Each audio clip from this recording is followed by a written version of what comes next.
Sean todos bienvenidos al Departamento de Extensión del Centro de Estudiantes ENI 2019. Les da la bienvenida a todos. Les agradecemos su interés, su participación el día de hoy. Se nota el interés que tienen todos los que están acá. Y bueno, unas pequeñas palabras a modo de comenzar esta actividad.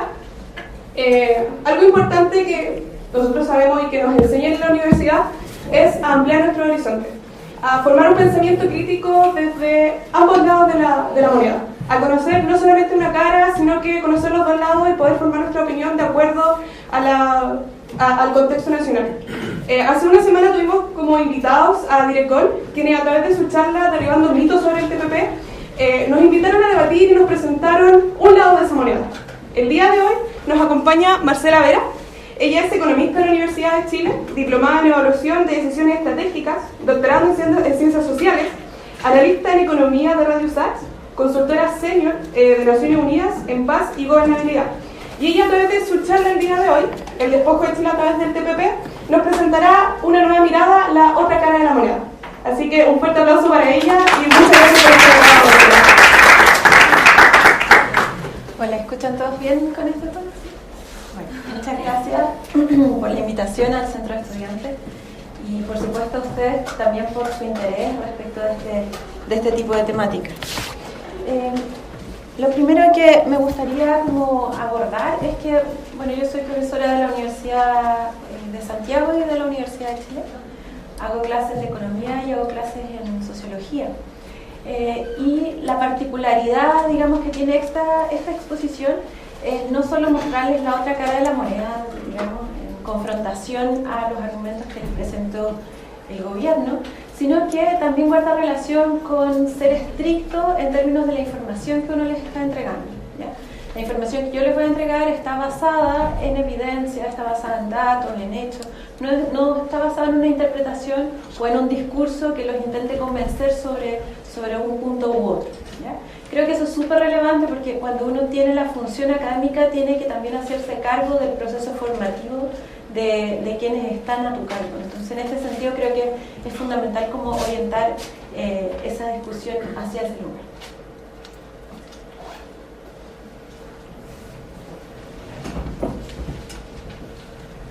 Entonces, la charla de hoy día va a tratar sobre el Tratado Integral y Progresista de Asociación Transpacífico, más conocido como TPP 11.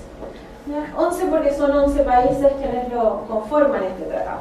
Éramos 12, pero Estados Unidos se retira de este tratado de libre comercio.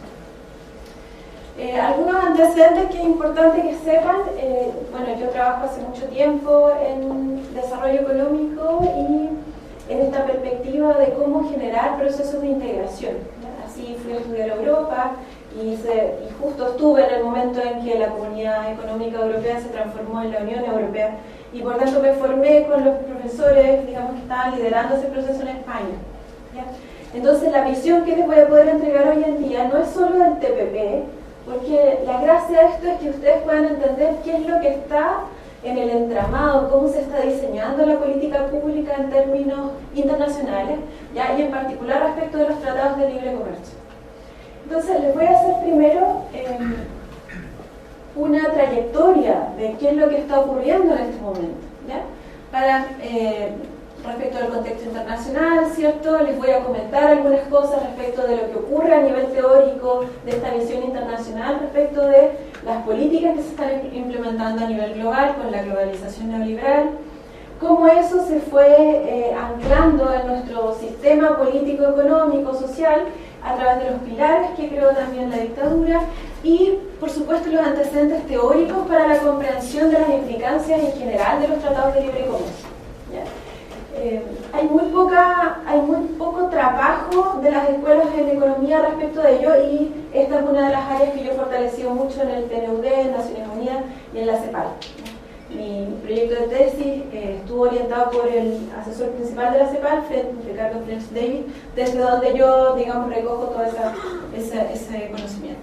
Y por último, vamos a llevar todo ese conocimiento teórico a hacer un análisis más concreto respecto de los distintos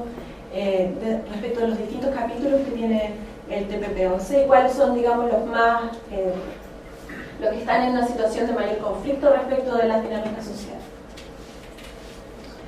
Entonces, lo primero es que hay que entender que estamos en un contexto en el cual la globalización hoy en día hace parte de un proceso de acumulación de capital que ha llegado a un extremo, digamos, de políticas públicas donde se ha acelerado un proceso de intensificación hacia el capital que ha llevado y que ha conducido al neoliberalismo, ¿ya? El neoliberalismo entendiéndolo también como una forma de no solo afectar los mercados de bienes, afectar a los mercados de capitales, ¿cierto?, a los trabajadores, sino que ya también afectando a las instituciones, ¿ya?, las instituciones gubernamentales, las instituciones transnacionales y también a las comunidades, cómo uno se constituye como sujeto, por ejemplo, cómo uno se va individualizando cada vez más y se intenta diferenciar más de la comunidad, ¿ya? Vemos que antiguamente existían estas solo dos categorías, ¿cierto?, entre dominadores y dominados, por ejemplo, que era la clásica interpretación de lucha de clases, ¿verdad?, de los capitalistas y de los trabajadores. Hoy en día vemos que a esas variables, digamos, a esas categorías, a esa manera de mirar el mundo, se le suman otras, porque ya no solo existe el mundo de los trabajadores y el mundo de los empresarios, también existe el mundo de las mujeres, también existe el mundo de los indígenas, también existen las diversidades sexuales, por ejemplo, también existen las diversidades en cuanto a territorio. No es lo mismo una persona que vive en un territorio rural a uno que vive en un urbano. No es lo mismo una persona que es joven a una persona que es adulta mayor. Entonces, todas estas categorías uno las va interrelacionando. La clase, el sexo, la localización, la edad. Y entonces vas configurándote de una manera también, te vas construyendo como persona de una forma distinta. Entonces, vemos que la globalización ha impactado la manera en cómo nos construimos como comunidad, como individuos dentro de un colectivo. Y ha impactado fundamentalmente en algunas dimensiones que me parece que son relevantes a considerar. Y ha impactado fundamentalmente, ¿por qué? Porque antes el mercado estaba, digamos, administrado o distribuido, fiscalizado por un Estado que era mucho más fuerte. En los años 60, 70 teníamos un Estado mucho más fuerte, tanto en su presencia productiva como en su presencia fiscalizadora, ¿verdad? Entonces el Estado actuaba entre articulador entre lo que le ocurría a la sociedad y lo que ocurría con la economía. Actualmente, producto de las políticas neoliberales, ese Estado disminuyó ese rol y por tanto las personas han tenido que tender a resolver sus problemáticas individuales en función de lo que pueden hacer, no en función de un Estado al cual necesariamente se le puede interpelar para generar una modificación real de sus condiciones de vida. Hoy día vemos que el Estado está teniendo un rol distinto, ¿cierto? Es un rol que está más dirigido hacia generar diseños que generen un lucro para una determinada élite económica y que eso no necesariamente genere un beneficio para la población. Y eso lo vemos en la salud, en la educación, lo vemos en las pensiones, lo vemos en la vivienda, en el transporte. En las políticas que necesariamente deberían no considerar el lucro. Y no deberían considerar el lucro porque, como ustedes bien saben, que estudian economía, pues ahí nosotros primero tenemos economías de escalas enormes, por tanto, mientras mayor volumen es el que tú administras, tus costos pueden tender a disminuir muchísimo, pero además son espacios en donde tú estás buscando que la utilidad, digamos, no se maximice. Lo que tú estás buscando es que tú generes el mayor bienestar para la sociedad, así sea tu utilidad sea cero. Entonces la lógica entre lo que el mercado podría hacer, el mercado lo que intenta es generar una maximización de las utilidades, no intenta generar una maximización del beneficio que recibe la población producto de sus bienes. Con esto no les quiero decir que haya que estatizar todo, ¿ya? Pero evidentemente tenemos que llegar a un mínimo que es el mínimo de los países desarrollados en donde el Estado se hace cargo de ese tipo de cosas. En Chile lamentablemente no es así. Entonces, ¿qué encontramos acá? Encontramos una estructura marcada de desigualdades que se han ido profundizando y que son cada vez más estructurales, ¿ya? Si uno analiza, por ejemplo, los indicadores de Gini, que son los indicadores de desigualdad, tú ves que los primeros que calcularon el Gini fueron en 1976. Para que imaginen la conciencia del mundo respecto de la desigualdad, es bastante reciente. Pero además, si uno lo mira a nivel latinoamericano, el primero fue Argentina y fue en 1983. Entonces también tenemos un periodo en donde recién, más o menos como alrededor del 2000, uno encuentra que en general los distintos países del mundo están mirando cómo va su principal indicador de desigualdad. ¿Qué quiero decir con esto? Que la desigualdad no ha sido un problema que la política pública ha abordado durante siglos. La desigualdad es un problema que recién estamos siendo capaces de observar como sociedad, como académicos, como intelectuales, como estudiantes, recién. Y el neoliberalismo ha tendido a profundizar esa desigualdad. Uno cuando observa los datos va observando también que han generado sociedades duales. Por una parte, este 1% que tiende a acumular, en particular en Chile, el 33% de la riqueza, y por otro lado tienen una gran masa de gente que en general recibe alrededor de 350.000 pesos como media, ¿cierto?, en nuestro país. Entonces, el neoliberalismo generó reformas importantes en la sociedad. Nunca uno no se cuestiona necesariamente esto, pero en nuestro país no siempre fue así. Las instituciones no siempre operaron así, no siempre la gente tuvo que sacrificarse tanto para poder acceder a la educación o a la salud, a la vivienda, todos los servicios básicos.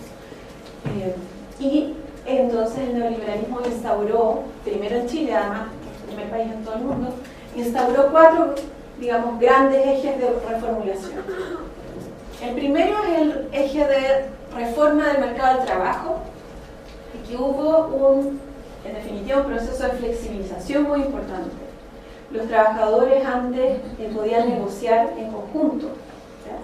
Podían tener derecho a la huelga y no se les reemplazaba cuando se iban a huelga, porque es fácil, imagínense, todos los sindicatos, mini trabajadores, son fácilmente reemplazados cuando se van a huelga. ¿Cuál es el poder de negociación que realmente tiene ese sindicato?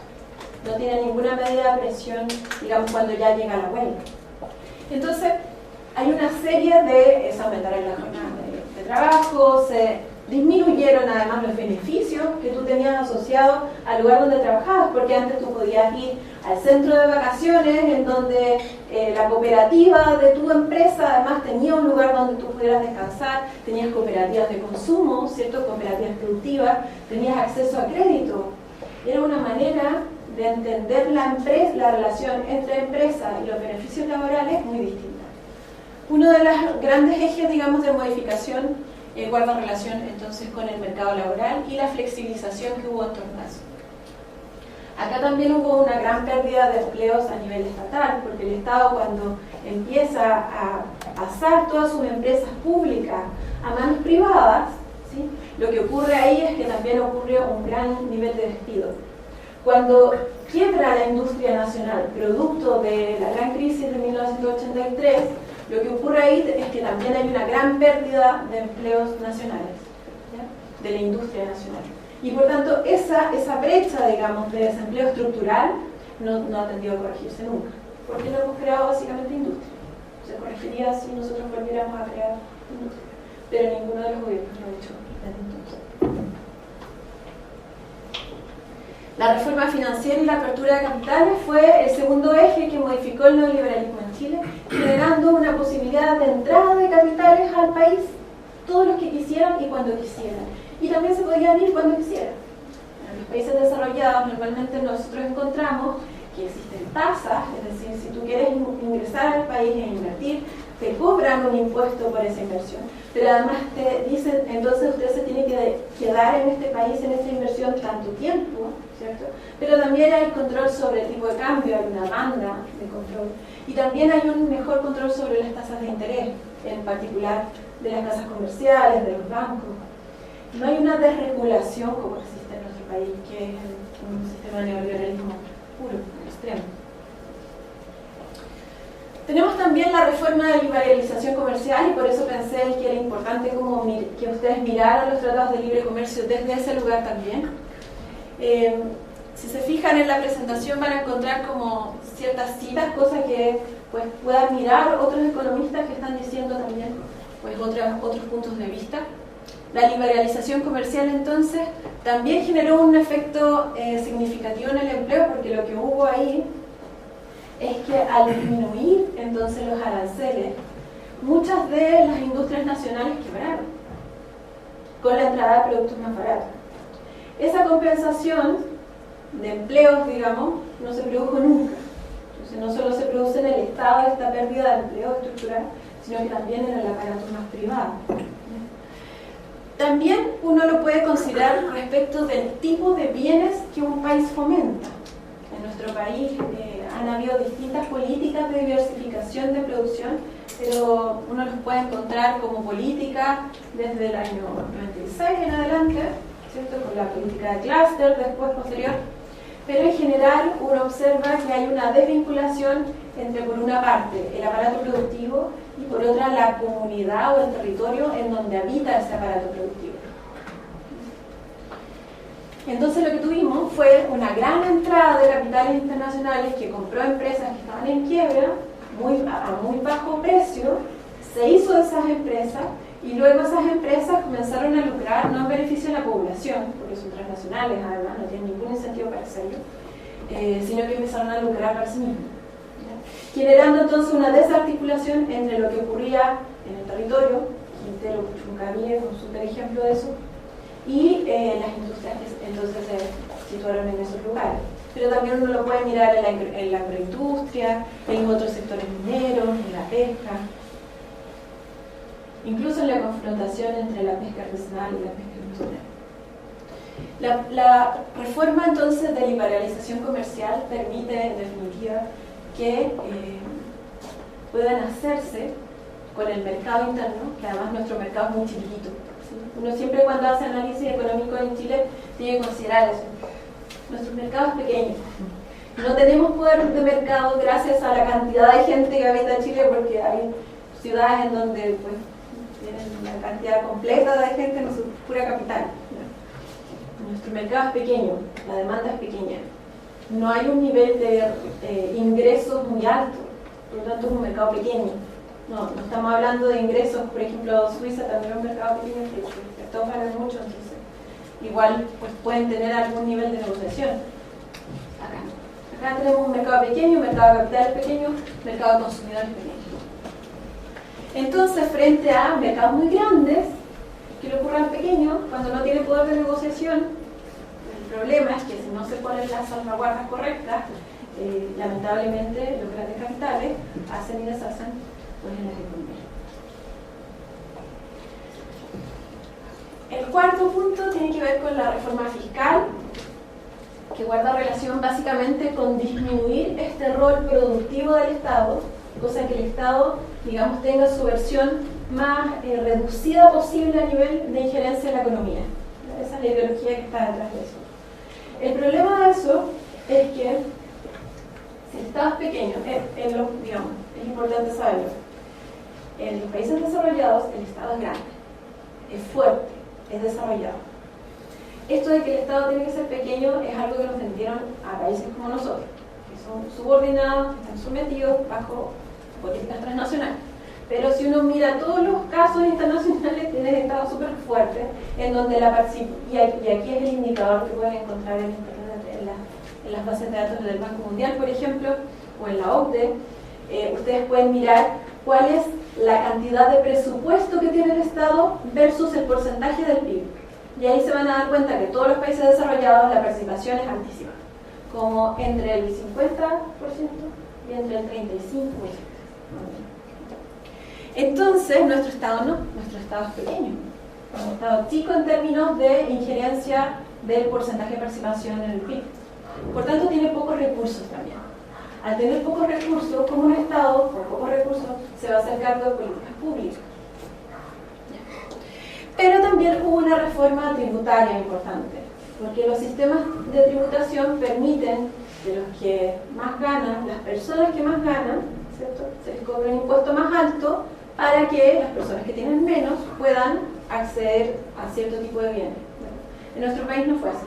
En nuestro país se bajó los impuestos a la gente que tenía más dinero y se subió el impuesto al consumo, que es el impuesto al IVA. El impuesto al IVA no diferencia en el nivel de ingreso que tú tienes. Por tanto, es un impuesto altamente regresivo. O sea, castiga al que tiene menos. ¿Qué otras cosas importantes respecto de este rol fiscal? Es también la articulación que un Estado pueda hacer con otros Estados. Es la posibilidad que tú tienes de creación de, por ejemplo, proyectos regionales. ¿Ya? En el caso de la Unión Europea, yo les contaba al principio que estuve justo en ese proceso, cuando pasó a llamarse Unión Europea, ellos sí tenían posibilidad de generar interrelaciones y generar esos espacios que primero iniciaron con una comunidad económica y luego pasaron a unas fases cada vez más políticas, ideológicas, culturales, ¿ya? De unidad. ¿Ya? Esa posibilidad solo lo puedes realizar si tienes un Estado fuerte. Si no tienes Estado fuerte, ¿quién va a negociar con quién la posibilidad de construir un bloque regional? Entonces, ese es otro de los, digamos, desventajas que ha tenido este proceso de disminución del rol del Estado. Pero es un rol del Estado que además ha cambiado, porque la mirada del rol del Estado de los años 60 era un estado de bienestar. Pero en cambio la mirada que tenemos hoy en día es un Estado neoliberal. Y eso significa que todos los diseños que se están haciendo a través del gobierno están pensados en fortalecer solo un pequeño sector que acumula el poder económico y político inmediato en nuestro país. Y así, si uno analiza las diversas políticas públicas, puedes lamentablemente observar eso. Pero guarda relación con nuestra tendencia. Algunos pilares específicos, entonces, que acompañaron estos grandes 4 ejes, ¿cierto? El eje de reforma laboral, el eje de reforma del Estado, ¿cierto? Del mercado de capitales y comercial. Estos grandes ejes fueron acompañados además con estas políticas, estos cambios ya más específicos en ciertos sectores. El plan laboral, el plan de subcontratación, que guardaba relación con modificaciones específicas sobre los tipos de empleo y cómo eran contratados y los derechos que tenían los trabajadores. El sistema de pensiones, ustedes saben, anteriormente no era así, ¿cierto? Era un sistema de reparto. Un sistema tributario, que también fue modificado, como les había comentado. Un sistema de privatización de la educación, llevándonos a la educación pública, porque no solo se privatizó la educación, sino que además se dejó de financiar a la universidad, generando ahí una brecha histórica. Un sistema de salud que también por una parte se privatizó en un 16%, y todo el resto de la población sigue viviendo en FONASA. O sea, seguimos creando esos sistemas como duales. Un sistema bancario que además tiene altas rentas, altas utilidades en base a los niveles altos de endeudamiento que hoy día tenemos en Chile. Una constitución política que modificó el entramado legal, en donde en definitiva tú podías, por ejemplo, crear una empresa pública que se dedicara a construir hospitales o caminos para disminuir los costos de las concesiones, por ejemplo. Con esos cambios en la constitución eso no se puede. Fomento forestal, el fomento de determinados tipos de plantaciones forestales, la desnacionalización del cobre, hoy día tenemos ya no el 100% del cobre nacional, sino que solo el 30%. De ese 30% realmente vive en nuestro país, de ese 30% se financia el Estado, porque el nivel de royalty que se le cobra a las privadas, incluso a las privadas, que se regresó a través, la privadas que ha sido negativo. No se les ha cobrado, y queda como un crédito. Y la privatización de las aguas, ¿cierto? La privatización a través del Código de Aguas, en donde el agua ya dejó de ser un bien público, un bien común, y pasó a ser un bien privado, que además era negociable y transable en el mercado. Entonces, todos estos cambios estructurales generan un tipo de sociedad. Cuando uno analiza un tratado de libre comercio, tienes que mirar a qué sociedad están involucrando en ese tratado de libre comercio. No es lo mismo este tipo de país como el que les acabo de describir, a un país en donde se generan toda clase de estipulaciones, de cuidado de los derechos laborales, de incentivo a la inversión, pero también una redistribución hacia las inversiones territoriales. Es decir, si tienes una gran empresa, pues gran parte de esa utilidad se reinvierte en el territorio mismo y no se va ni al impuesto central ni a las transnacionales. Entonces tenemos una configuración como sociedad muy distinta. También en la relación en que los mismos individuos se perciben en cuanto a sujetos de derecho. Porque en un Estado en donde el Estado básicamente les garantiza ciertos bienes y servicios, no es lo mismo vivir en ese Estado que vivir en un Estado en donde básicamente, si no tienes dinero, te puedes morir en la espera, ¿cierto? O en una posta, o puedes no recibir una atención digna, o necesariamente puedes quedar fuera de la universidad si no consigues la forma de pagar la universidad o el colegio. Entonces, estos antecedentes teóricos, vamos en el tercer punto, casi acercándonos específicamente al tema. Estos antecedentes históricos les permiten entonces mirar también esta trayectoria de cómo llegamos hasta aquí, cómo llegamos a constituirnos como una sociedad de esta manera. Y aquí entonces uno tiene que ir a la discusión que ocurría respecto de las ciencias sociales, de las cuales todos somos parte, respecto de las dinámicas de desarrollo. En los años 50, gran parte de los intelectuales latinoamericanos estaban mirando de cómo salíamos de esta situación de lo que llamaban subdesarrollo.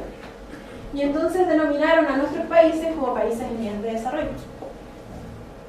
El problema es que cuando descubrieron que habían dinámicas estructurales que si se mantenían constantes, lamentablemente nunca íbamos a salir del subdesarrollo, nunca íbamos a salir de ser un país en vías de desarrollo. Y por tanto, cuando se dan cuenta de eso, se dan cuenta que hay una configuración, hay una manera de estructurar la sociedad que no le permite al país salir de esa pobreza. Para eso entonces hubo un grupo de economistas y sociólogos en el CEPAL, configurado fundamentalmente alrededor del CEPAL, que crean la teoría de la dependencia. Y la teoría de la dependencia básicamente guarda relación con que hay los países del centro, que son los que acumulan la riqueza del mundo, y hay unos países en la periferia, que son los países que sustentan este centro, porque transfieren recursos, mano de obra, capitales, y progresivamente se van todas acumulando. Se van acumulando entonces en este centro.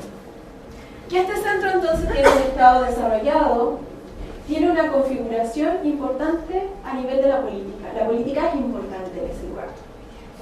Porque en la política tú negocias la distribución del poder. En la economía tú negocias la distribución de los recursos. En la política tú negocias la distribución del poder. Por tanto, en esos países la política tiene un sentido vital, tiene el sentido de vida de poder generar sociedades inclusivas. Por otra parte, también tienes una diferenciación de lo que podríamos mirar de esta mirada de género, en donde, ¿cierto?, las mujeres en países desarrollados tienen mayor acceso a ciertos puestos de trabajo, tienen mayor acceso a otras carreras, a otros montos de ingresos y no las brechas salariales que percibimos hoy en día. Puedes mirar también si estás en el centro o en la periferia respecto de la distribución del ingreso, respecto de los niveles de pobreza, respecto de la tecnología que el país acumula. Porque si tú eres un país que tiene alto nivel tecnológico, significa que vas a poder generar un valor agregado a tu producción. Sabemos el nivel tecnológico que tiene. El capital humano, la formación de capital humano, que me parece que yo creo que es una de las cosas que más ha incentivado de alguna forma el modelo económico en Chile, en términos de apertura, ¿cierto?, a la matrícula a otros sectores sociales. Pero el problema es que eso no se ha traducido ni en distribución de poder ni en distribución de recursos. Vulnerabilidad macroeconómica de los países en desarrollo es ante shock externo. Los países del centro se resguardan de cuando hay crisis económicas a nivel mundial. En los países de la periferia en general tú observas un puro producto, son monoproductores, ¿sí? En nuestro caso el cobre, digamos como el producto que realmente aporta significativamente ingresos al país. Contraste con la elevada movilidad de capitales versus la restricción de desplazamiento, lo que estamos viendo como fenómenos de migración, en donde los países del centro cada vez generan más impedimentos a la migración, no así la llegada a los capitales respecto de los países periféricos. El uso de la información y el uso de los medios de comunicación, también pensándolos como fórmulas de control social. En los países desarrollados, en los países del centro, tienes grandes datas que te permiten generar también un determinado tipo de política, ¿ya? No solo para sus propios países, sino que también para los que necesitan someterlo.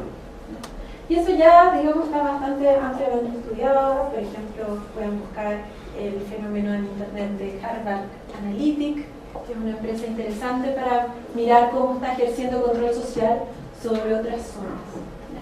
Entonces lo que tenemos aquí es una distribución desigual, pero además no convergente. Bajo este tipo de estructura, si esto permanece así, nosotros no vamos a poder pasar de ser periféricos a ser un país del centro. Eso es la discusión que ocurrió en los años 60, 70. Entonces se dieron cuenta que si esto permanecía de esta manera, no había cómo salir de esa situación. Entonces, ¿qué ocurrió ahí? Ocurrió entonces la llegada de todos los profesionales que empezaron a mirar cómo salir de esa situación, ya que estábamos siendo un país periférico, subordinado, sometido, en donde se le despojan de sus recursos para poder generar esta acumulación en los países del centro. Y entonces miraron dinámicas socialistas, en vez de privatizar, estatizar ciertas áreas productivas, en vez de generar diseños que tendieran hacia la acumulación del capital, se generaran diseños hacia la distribución de recursos. Pero estábamos en esa discusión, y lamentablemente esa discusión y ejercicio duró unos 7 a 10 años más o menos en Latinoamérica, y luego empezaron a ocurrir todas las oleadas de dictadura que fueron impidiendo, digamos, esos procesos de, entre comillas, liberación económica hacia otros tipos de estructuras productivas, hacia otros tipos de diseño de políticas públicas. Cuando eso ocurre, cuando se instaura la dictadura, en todos los países se instala una idea de incertidumbre y amenaza. Ustedes pueden encontrar en el informe del PNUD de 1998 esta noción en términos conceptuales, en donde uno observa en que la gente se siente, por todo lo que ya les describí, en el espacio completo de incertidumbre. Tú no sabes cuánto vas a ganar, ni cuánto va a durar el trabajo, ni si vas a encontrar trabajo, ni si vas a recibir pensión. Si te pasa algo o le pasa algo a tu familia, quizás quedas en quizás qué condición. El nivel de incertidumbre, consciente e inconsciente, es muy alto. ¿Cómo vas a pagar las deudas si no sabes si vas a tener trabajo? Mucha incertidumbre. Pero por otro lado, mucha amenaza. Cualquier cosa, como ocurrió en la dictadura, se puede leer como amenaza. O sea, la gente se queda anclada a esa situación por su sensación de amenaza frente a la situación de incertidumbre en la que vive. Cuando tú generas un eslabón social, cuando diseñas, porque además esto está diseñado, cuando lo diseñas de esta manera, lo que ocurre ahí es que a la persona le cuesta mucho salir de su situación de subordinado, porque se siente completamente amenazada permanentemente, o sea, podría perder lo poco que ya tiene.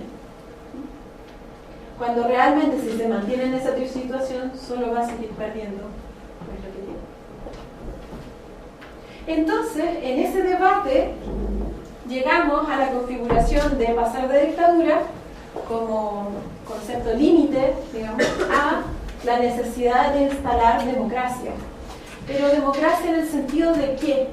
Porque el asunto es que cuando hay esta ruptura entre esta idea de pensar una sociedad y la dictadura, lo que ocurre ahí es que se genera una despolitización. La gente deja de entender por qué está ocurriendo lo que está ocurriendo y se queda simplemente con su espacio reducido en donde está siendo afectado por alguna de las políticas públicas.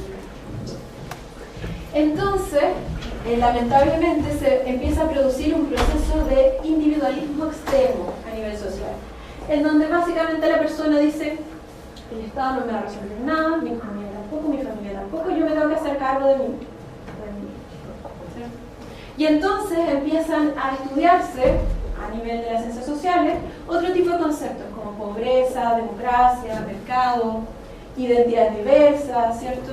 Desigualdad. Pero ya no en base a la pregunta de por qué estamos así, sino que en base a intentar resolver esa situación puntual.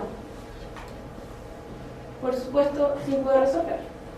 Entonces, ¿qué tipo de democracia estamos pensando cuando hay una despolitización, un individualismo, una desideologización? ¿Pensamos una democracia radical? ¿Pensamos una democracia participativa? ¿O pensamos una democracia representativa?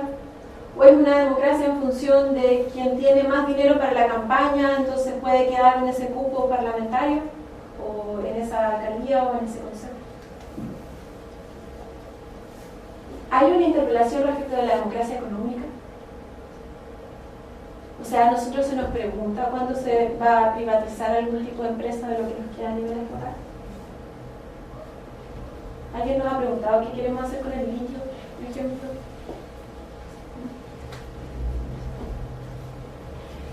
Entonces, en este contexto de falta de democracia, ¿cierto?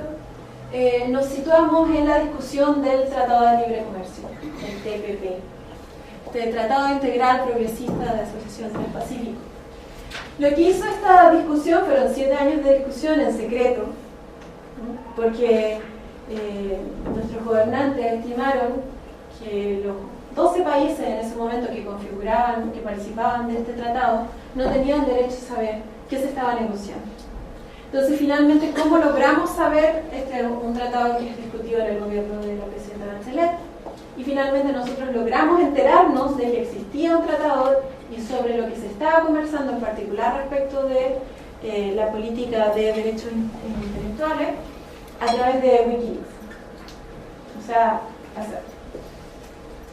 él nos cuenta que existe un tratado de libre comercio y nos entrega algo de información respecto de ese tratado. Nos envía un capítulo, digamos, a las redes sociales, y gracias a eso nosotros podemos empezar recién a conocer de qué se trataba el Tratado de Libre Comercio que iba a reunir a tantos países. Pero es un tratado que además, ustedes tienen que pensar que es un tratado que está diseñado para no defender la soberanía de las naciones o los derechos de los pueblos, sino que está pensado para poder defender las grandes inversiones de las empresas transnacionales. Esa, digamos, si uno mira en el entramado completo del tratado, que son muchas hojas y muchos capítulos, la conclusión final de qué está en juego en este tratado, porque cuando tú estás haciendo un contrato, tú tienes que saber a quién está beneficiando ese contrato, ¿verdad? O sea, ¿cierto? Cuando ustedes estén negociando alguna cosa para el país, tienen que saber a quién va a beneficiar ese contrato. Este contrato va a beneficiar a esas empresas transnacionales, porque genera garantías para las inversiones transnacionales a través de acuerdos que superan el marco legal y el poder de decisión de los países.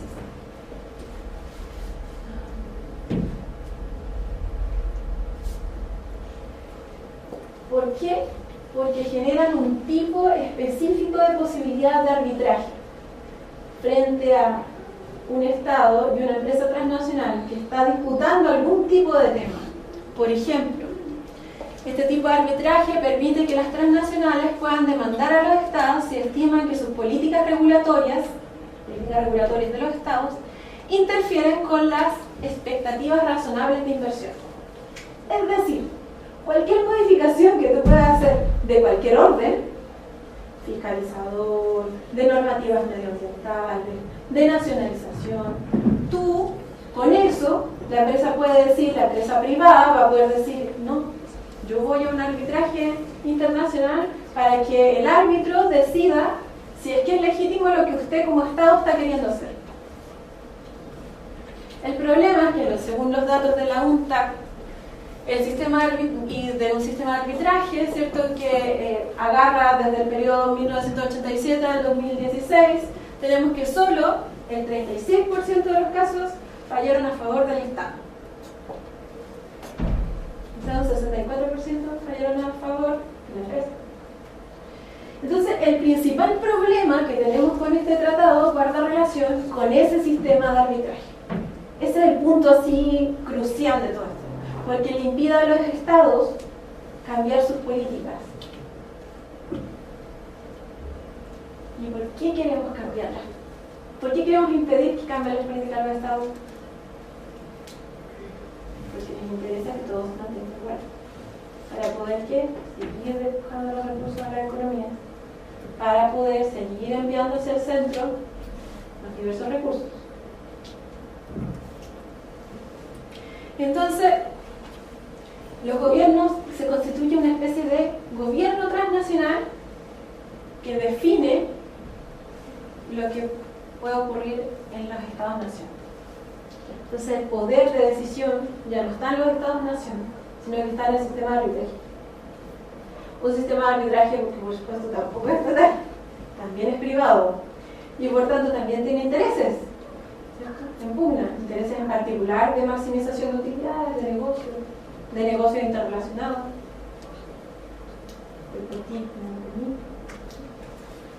El arbitraje tampoco es un árbitro que uno dijera como este arbitraje va a ser neutral y yo puedo poner mi confianza de decisión a nivel transnacional en ello. Se permite ese arbitraje externo.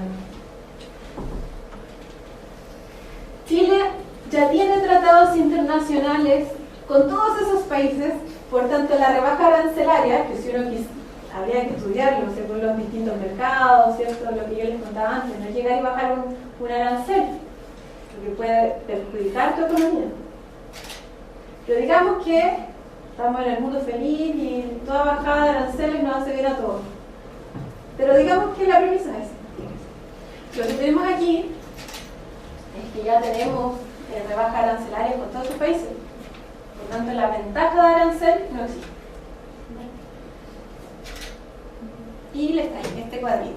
Este cuadrito porque es importante contrastar con los números, con los datos objetivos de la cosa. Entonces, este es un informe solicitado por la Dirección General de Relaciones Económicas Internacionales que nos cuenta respecto de cuál va a ser el efecto del cambio del cambio arancelario, ¿cierto? El efecto respecto de ello en el PIB. Sí. Por tanto, a nivel económico no estamos hablando. Fuerte, ¿cierto? A mí igual me dio como cosa cuando vi como el detalle de sí más fino, fue un proceso intenso. Sí. No es lo que uno quisiera para su país.